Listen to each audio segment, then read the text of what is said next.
Hello, ladies and gentlemen, and welcome back. A few months ago, we discussed this chart, technology versus the S&P 500. For almost 20 years, this trend line had held up, but then something happened in 2022.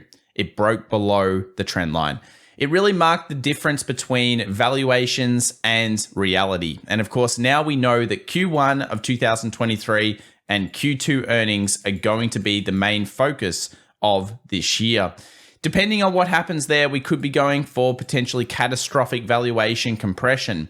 The other opportunity lies within understanding this chart a little bit more, and more importantly, seeing the flow going back into technology stocks. As many of you may be aware, it's technology stocks that generally lead us out of depressions, recessions, and bear markets. So how do we know when it switches? Today we discuss that, along with why this market is currently doing the kangaroo. Yes, unfortunately, it's coiling into non-farm payrolls and other large news in January.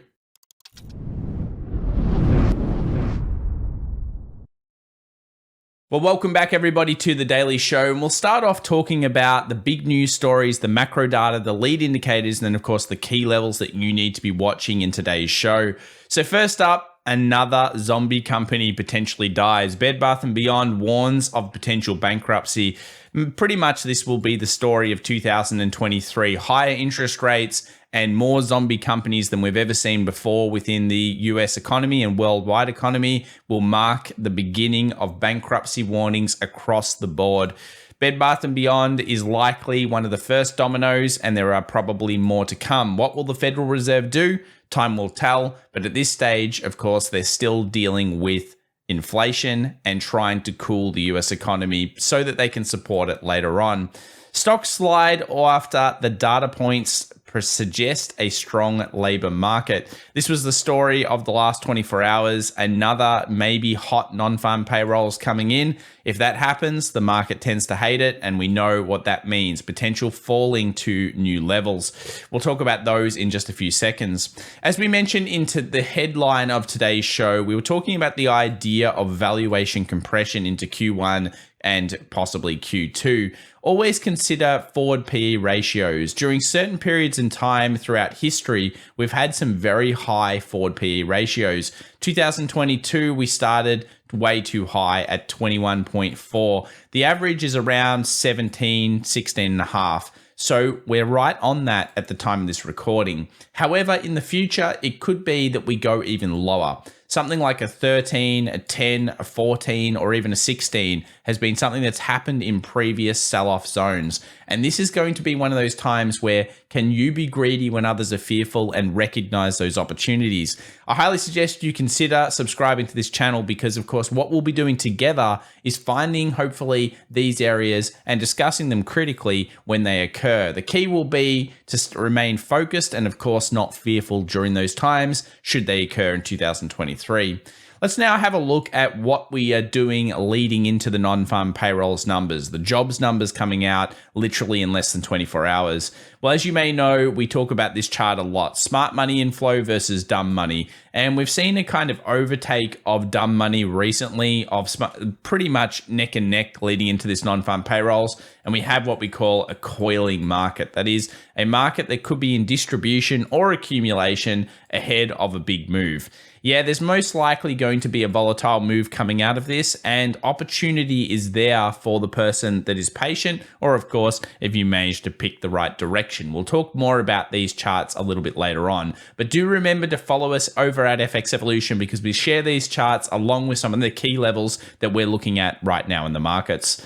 Let's move over to some other things and talk about some of the macro data here. We'll breeze through this because we have covered it in the previous video. Go check it out in the previous day. And specifically, we're talking about realistically whether the dumb money that is usually us retail traders are getting a little bit too bearish for now on markets.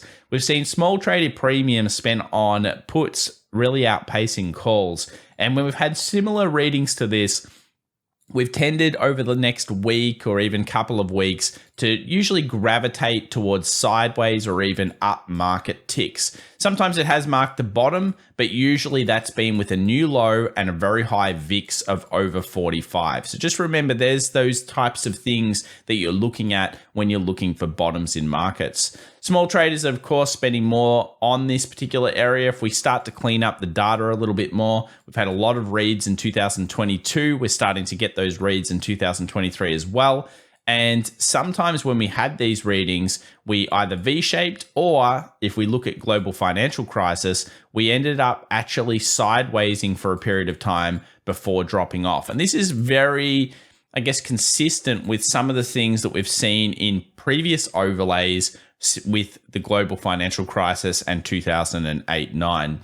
What about down volume? Is that outpacing the up volume? Yes, it was. Again, we're seeing a little bit of overselling. When we've had previous reads with new lows, we've tended to actually see buying coming off these zones. We just got that reading the other day. It's not a super strong statistic, but certainly something to keep in mind. And it really plays into that idea that maybe there's a little bit too many puts in the system for now. And if we do get breaks to the downside, there may be actually rallies sitting there. And you've got to kind of think about it objectively like that. Does this really change our medium-term outlook for 2023? Not really. I mean, you can see here that the data stats to do with New York Stock Exchange 52-week lows are starting to expand again. Previously, we have had rallies. They've been basically dead cat bounces during those times. That is false rallies, and then further selling has ensued. We got this reading a few weeks ago, and basically, or actually about a week ago. And what that really meant here was that we were going into a period of statistical weakness for the S&P 500. It's not like we have just a few data points. We have quite a lot there. The same thing happened with the MACD switch that we saw a few weeks ago. And this one was about, I think, 3 to 4 weeks. We saw this. We saw a false break to the upside, and it helped us to realistically get that really great idea that it was probably a false trap. Again, the statistics for the 2 weeks, 1 month, 3 months, etc., leading on to even 6 months were very poor for the US stock market. And so far, that's really been playing out. So whether there could be a short-term rally is really the discussion that we want to talk about today, along with the idea of whether the Nasdaq will outperform the S&P 500 again in the future. Let's have a look here at the last couple of days of trading. And this is where something very interesting occurred.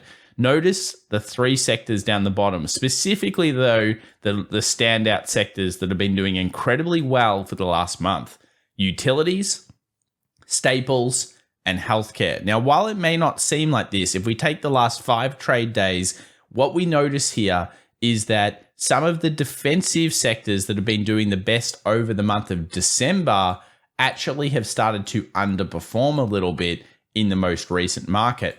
And things like communications, clean energy, some of the most hated sectors, even semiconductors, have performed a little bit better. Now, that's very, very interesting because this is something that we haven't seen in quite some time. Are Wall Street starting to buy into some of the hated sectors and starting to dump some of the defensives in preparation for a small rally here before maybe making that rotational switch later on? Well, stick with us because we'll talk about this together right now. Let's have a look at the VIX. We won't really discuss this too much. Volatility index 22.45. Again, the overlay with 2008 is really the interesting point here. We're looking at that idea that 2022 was under 35 predominantly. Then we had that spike through. Will 2023 give us the 45 plus reading that we're looking for? If we get that, can we coincide that with the Nasdaq and potentially find lows in the market? Well, that's something that, of course, we need to discuss. The other thing about this particular chart, which we had in today's intro, which was the Nasdaq versus S&P 500, is that it shows us that there's not really any technical support on this ratio. In fact, we'd have to go to a 0.65 for us to get towards those previous highs over here, which really takes off most of the 2020 gain in terms of this ratio. As we know that 2020 was really an absolute injection for technology stocks. They went absolutely hyper, and a lot of big bond managers and other big fund managers believe we need to take that off before we start to bottoming process. And this is going to be an interesting one. So 0.65 on this ratio is certainly something to watch in 2023 should it occur. Let's have a look at the US 10-year over the last 24 hours and the last couple of days. Again, US 10-year is just really the health of the US economy. This is considered by many the most important indicator in the markets, and we'll go over that some more in 2023 to why I do really like this one and what I think could be happening, or what we think could be happening for this indicator over the near to medium term. But for now, it's sitting at 3.72. Expect this to be relatively volatile into non-farm payrolls along with the US 2-year, and nothing really has changed since the other day, except for since we saw the dot plot from the Fed that we shared in the previous video, we did end up getting to 4.97 by September of 2023, and that's up. So what that's showing us is that Federal Reserve moved upwards to, I think, 5.1% on the Fed dot plot. Basically, they're saying, yeah, from the data stats that we're seeing, we're going to have to go a little bit harder than the market initially thought. See, the market was pricing in about 4.7, 4.8 terminal rate. Well, it turns out that we might have to go above 5 before being able to cut later on in 2023. This is still a major thing. Inflation hasn't been completely dealt with yet. We're talking about the Goldilocks scenario, and previous statistics have proven that when we started to dump inflation, we tended to get rid of it. But then, of course, if the Fed acts too quickly to support the economy, it comes back. And look, there's so many working parts there. We'll have to see how that plays out. Let's move over to TLT and talk about the bonds right now. Treasuries have found another pretty decent day. We moved down to the 2-hour here. We saw that little, I guess you would say, island reversal down in these lows. We had a bit of selling during the session and then ended the day high. I do like TLT. This zone is okay for it. It's not fantastic. I don't specifically like trading this particular one, but a lot of people seem to at the moment. Let's move over to high yields. What's going on there? High yields stayed firm. So it's not like they were dumping. We're looking for these to drop and the stock market to go up if we believe it's a false rally. That's going to be something that we're following. High yields, certainly wishing to follow those over the next couple of weeks. Let's look at the US dollar now. Now, what's going on with the US dollar? Pretty strong move over the last 24 hours. It breaks through that accumulation, hits that 105 reading, which we'd hoped for some time. And yeah, I think it looks okay on the surface. This is all happening ahead of non-farm payrolls though. And as we know, that particular number is going to be highly volatile towards the US markets and specifically the US currency. What happens to the US dollar will be pretty important here. Let's take a look at the weekly just to see what's going on. And then we'll have a look at the monthly just to put it in perspective. And we know that we hit a level. We hit previous weeklies. We've accumulated, or it looks like what we've done is accumulated. At this level, you could make a case for this bottoming process and maybe moving towards the 106.76. But it's all going to be down to non-farms. And I guess on the surface, if you're looking at it, you'd think there's dollar strength and the rest of the world's looking a little bit weak.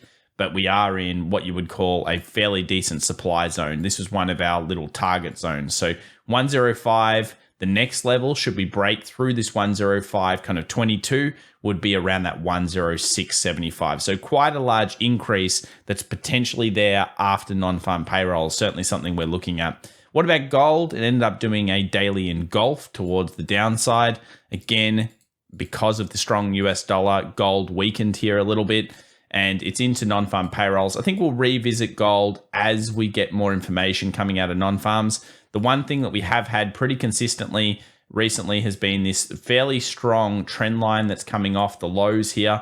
So looking at around that 18, kind of 17 zone, we'll find out whether it gets down to that. And if it does, is there a reaction off this area? I think traders will be looking at this level over the next 24 hours for gold, potentially previous resistance, trend line level, a lot of interaction with that 1817.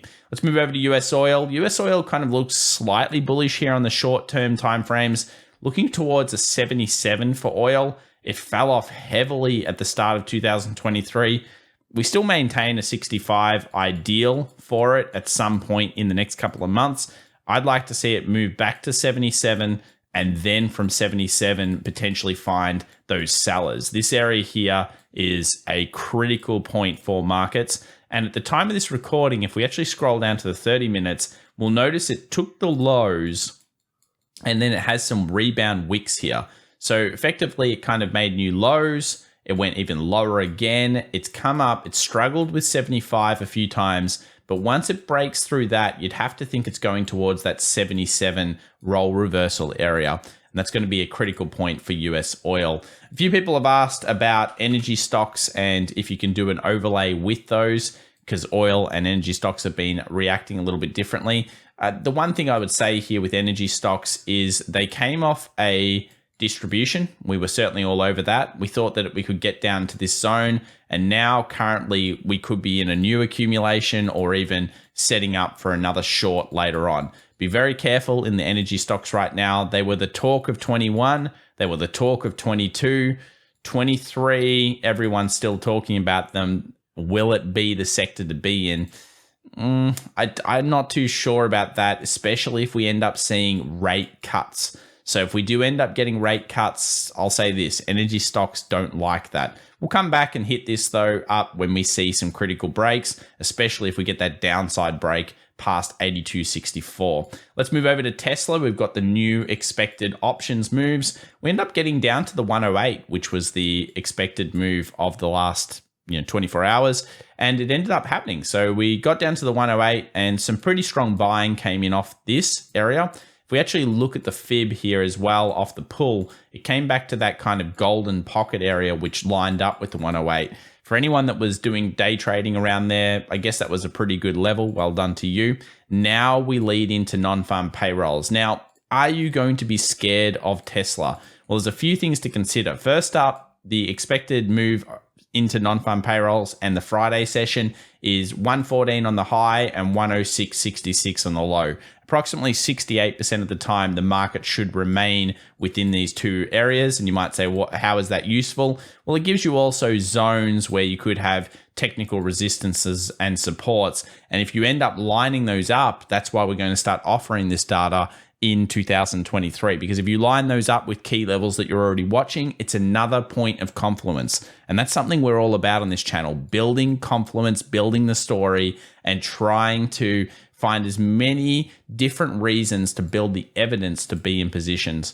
If we look at Tesla, 114 is max pain, which is about $4 above current price. We still know that there's a ton of 100 puts. I don't know who owns those. They're unlikely to make any money this week. Bad luck for them. But of course, if you're a premium seller, these put walls and call walls can be an incredibly great resource. Let's move over to the 20th just to prove how many people really want to sell or want to buy these 100 puts. 79,000 units there, obviously 120, and a max pain still remaining quite high for January 20th. So we're approximately $40 to the upside away from maximum pain.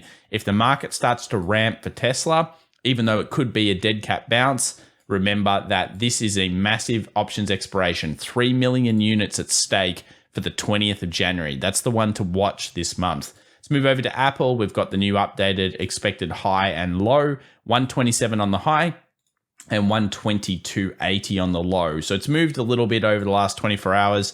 We see the gap fill also sitting around that 123.53. So a very interesting zone should the markets go bearish early. And this will line up with the S&P 500 level that we've got a little bit later should we hit it. And realistically for Apple, there's not much else to say for now. We've just got basically a market that's continued to make a series of lower peaks or highs. This hasn't changed. Until that changes, you can't really say, oh, Apple looks like it's ready to rally. There's great levels, such as the gap fill and these expected lows, where you could say, okay, maybe there's a more statistical advantage of buyers to come in around here. But realistically, Apple hasn't shown us any signs yet that it wishes to go up. And the weekly, should it close like this, is pretty bad. There's nothing great about this weekly close. That if it now rejects in the next 24 hours and does something like this, well, then we can start talking about gap fills to 143. We can then be more reactionary than predictionary. And I guess that's a very important thing. We need to react, not predict as much as possible. Amazon's close to its 2020 lows, something just to have marked on your chart. You'll notice we have a little alert set under there. I'll just quickly update that so it's a bit closer. And this is an interesting level for Amazon. I think the way the market will react around here could be very telling to whether we're about to see a dead cat bounce or not. So Amazon, one to watch in the markets. Over to the DAX, nothing much going on here. It's back in that supply zone, and it's been one of the stronger markets. One of the main reasons is it was heavily sold. Every single retail trader out there that I saw using futures markets was trying to short this one in comparison to some of the other markets out there. They're getting, unfortunately, hit right now, but we're back into a key level ahead of non-farm payrolls. No real surprises there. US 2000, the Russell, still in a coiling zone. This is frustrating a lot of you. They're actually quite large moves when you think about it. The movement up to the low, it's almost 3.7% range, and it seems to be doing it every couple of days. So yes, we're stuck in a range. Non-farms may take us out of it. Where do we end? Right in the middle. So we're not really at a critical resistance or support. It's telling us the market is unsure of what it wants to do next. Of course, I am a little bit biased towards maybe a short-term buy rally, even though I'd like the market to go down over the medium term. And the main reason is just because I think a lot of people have turned bearish, but we haven't really had those breakouts that show us the next move is possible. We're not seeing 1766 getting taken with the close. All of these things we'd like to have happen. Let's move over to the US 100. Again, another market where we're looking for a weekly. We want to see a rejection week to show us that the market wishes to go up. At this time, if you were looking at this, there's not much to like from the bull side. I mean, there's no closure above these highs. There's really just nothing much to like other than we're on these supports. So you're more kind of guessing here. That being said, it's an educated kind of guess because it's on those lows. But non-farm payrolls is most likely going to tip the edge for either bulls or bears in the next 24 hours. We'll move over now to the Dow. It sits on a critical point. You can see it right here. And one of the things I want to start bringing in is also expected highs and lows for options moving forward for the Qs and also the SPY. And this is going to be very helpful just so we can see the price containment expectations over the next couple of sessions. For Friday, this is the price containment expectation, about a 1.5% expected move either way from options and taking that into account. We've got 265, kind of 60 highs, and then we've got the 257.54 lows. The low will be very, very telling because if we end up taking that low and not instantly rejecting it, that could bode for actually worse selling in the next week and something we're still open to while we're in this trading range for the Qs. Let's move over to the SPY. Again, expected highs and lows set up here. 383.87. That's actually on the gap fill. So that's a very, very interesting high expectation for the Friday trade. And then the low is sitting right on that pretty much around that gap fill of 374. And also the low that we saw happen the other day, which was heavily purchased off. So let's talk about S&P 500 for a second here. We'll use the SPX as an example. So we know that down around here, we've got that expected options move. We've got an expected options move around here.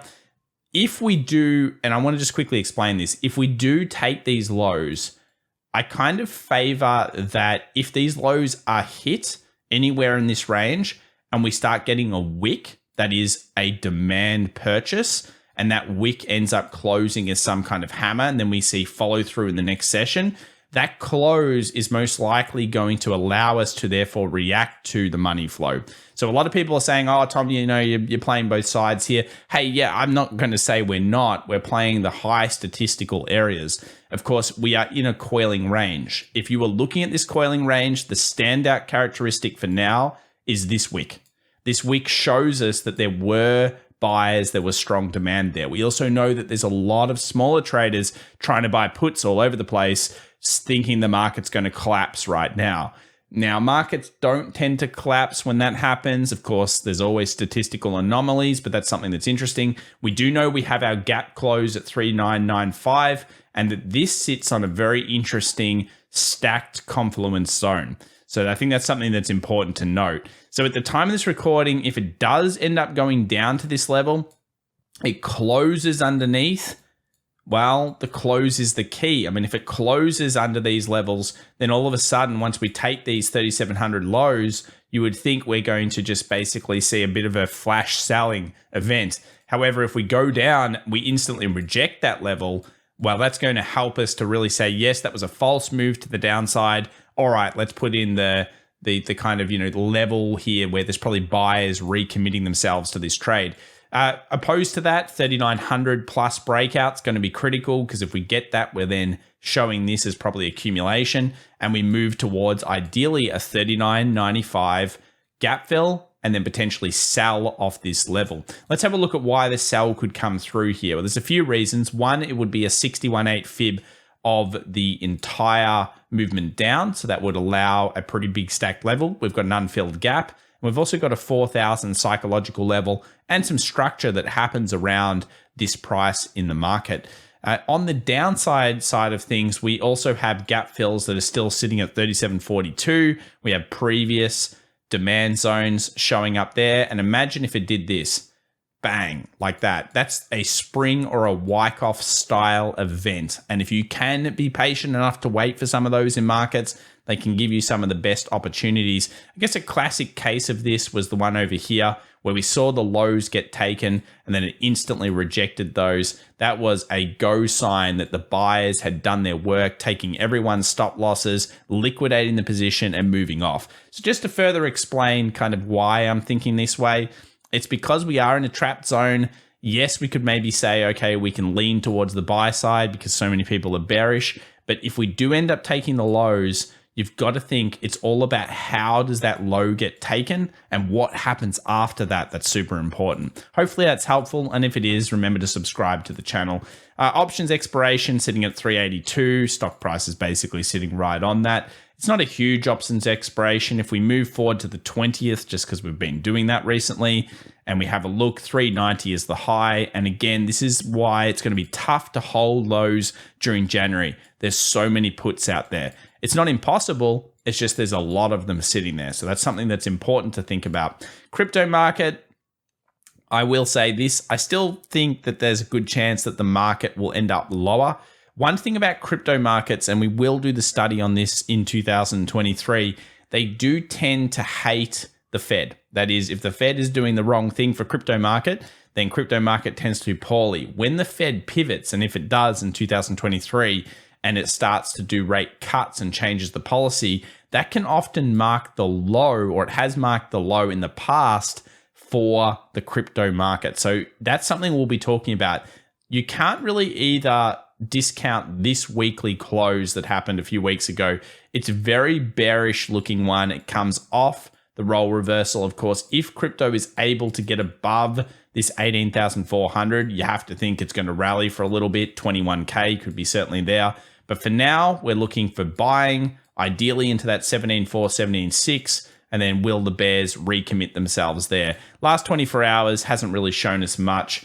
The market's just still stabilized around this area, and we're finding sellers around 17,000. If we break that during non-farm payrolls, well, you've got to think there's a good chance here. At the moment, the market's making a series of higher highs and higher lows. So there's a decent chance that it's doing okay. So let's now take a look at, of course, the economic news coming out. And the big one here has to be the jobs numbers. As we mentioned, it was a fairly hot number, 235K jobs added, 152K expectation. That's the prelim ADP number. Then we move forward to two big numbers coming out on the Friday session. We've got non-farm employment change. We'll find out. That's going to be a blockbuster event.